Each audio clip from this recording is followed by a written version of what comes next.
देखिए, एक जहेज वो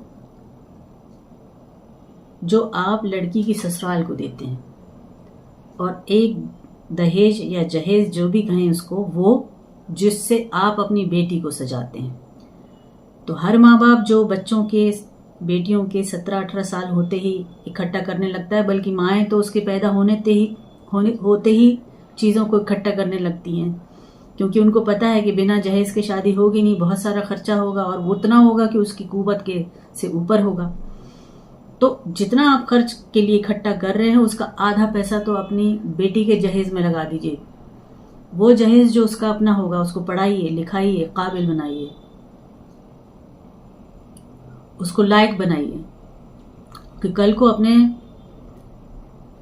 पैरों पे वो खड़ी हो बड़े होकर, और जब शादी हो और अगर कोई समस्या आ जाए तब भी वो अपने पैरों पर खड़ी रह सके, अपने आप को खुद हेल्प कर सके, मजबूर और लाचार ना हो जाए कि घर ढूंढना पड़े उसको कि अब हम कहाँ रहें अगर मुश्किल आ गई है तो। हर पल ये सोचना चाहिए जिंदगी में कि अगर कभी कोई घटना घट जाए जिंदगी में तो उसको हम कैसे हटा सकते हैं।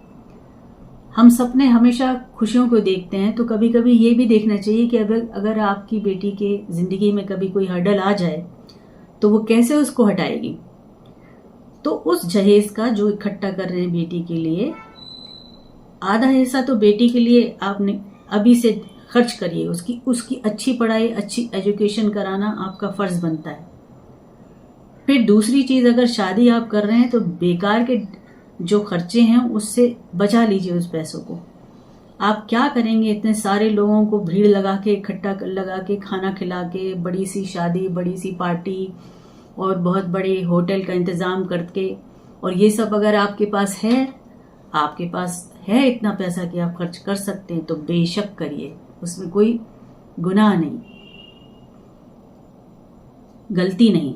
लेकिन अगर आप वो अपने जेवर बेचकर, अपनी जमीन बेचकर, अपने घर को गिरवी रखकर कर रहे हैं तो कतई ना करें, बिल्कुल ना करें। साफ साफ कह दें कि भाई हमारी औकात इतनी नहीं है और हम नहीं कर पाएंगे, इतना ही कर पाएंगे। हमने बेटी को ऐसा बनाया है कि वो आगे जाके आपको, हो सकता है कि इंस्टॉलमेंट में आपके पास इतने पैसे आते जाएं, जब कमाएगी तो घर में ही आ रहा है ना पैसा। तो काबिल बेटी चाहिए है या आपको वन टाइम इन्वेस्टमेंट चाहिए कि एक 4 दिन की शादी में बर्बाद कर दिए सारे पैसे। तो खर्चा दहेज का जो करना है, आप साफ साफ बोल के, उधारी पे कोई सेलिब्रेशन नहीं करना है, लोन पे कोई सेलिब्रेशन नहीं करना है। आप समझाइए अपनी बेटी को भी और लायक बनाइए। चलें, तो फिर आज की बात इतनी सी, और इसको ध्यान में रखिए, और हर माँ बाप को ध्यान में रखना है, हर बेटी को ध्यान में रखना है। सो मिलते हैं नेक्स्ट सेशन में, और लाइक करिए, सब्सक्राइब करिए, और जी कमेंट भी करिए अगर ठीक लगे।